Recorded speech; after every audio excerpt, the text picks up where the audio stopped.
Before the great temples of India were built, something else was already standing at the gates. They were not gods, they were not demons, they were the watchers. In the Mahabharata, one by one, mighty warriors approached a silent lake, drank, and collapsed. Not by weapon, not by curse, because something unseen had warned them first. A Yaksha. But Yaksh were never only epic stories. Across ancient India, people once believed certain places were watched. So, who were these beings? And what happened to them? Let's go back to find where the watchers came from. In regions like Mathura and Vidisha, inscriptions and sacred traditions speak of powerful beings known as Yaksh and Yakshini. If you look at the massive statues in Mathura, you will see these figures were carved with a scale and presence that suggests they were treated with extraordinary importance.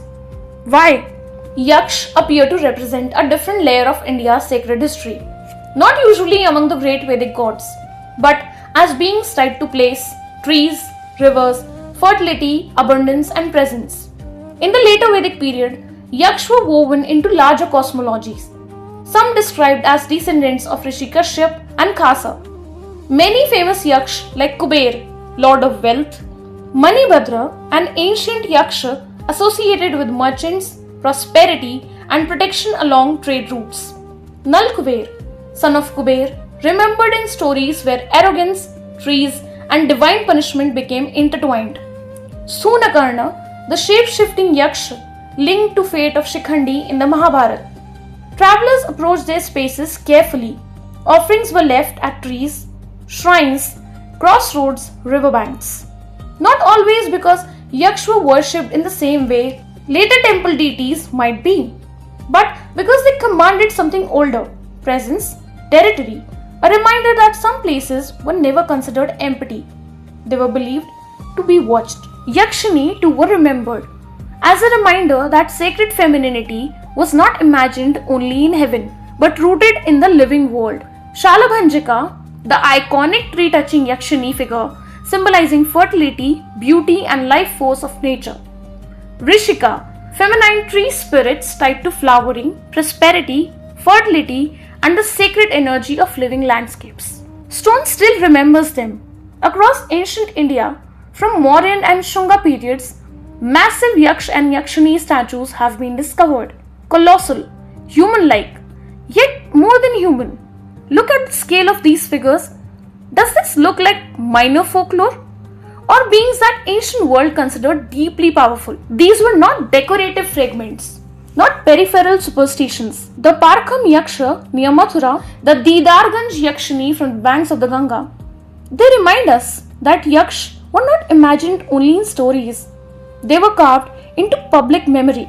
Presence made them visible. They tell us that for the ancient world, they mattered. But like many sacred forms remembered across India, their story did not end. It changed. As Indian sacred traditions evolved, Yaksh continued to appear, not disappearing, but receiving new meanings. In Buddhist traditions, some became guardians of sacred spaces. Hariti, once feared as child-snatching spirit, later transformed into a protector of mothers and children in Buddhist traditions. In Jain traditions, Yaksh and Yakshini became attendant deities linked to Tirthankars. Ambika, a Jain Yakshini associated with motherhood, mango trees, protection, and sacred abundance. Padmavati, a serpent-like Yakshini revered for protection, spiritual power, and guardianship. And perhaps this reveals something deeper about India's sacred memory. Sacred power was not always replaced. Sometimes it survived by becoming something new. Yaksh became guardians, attendants, keepers of thresholds. But somewhere beneath later temples and sacred worlds, the older memory remained. That divine power was not always imagined far above.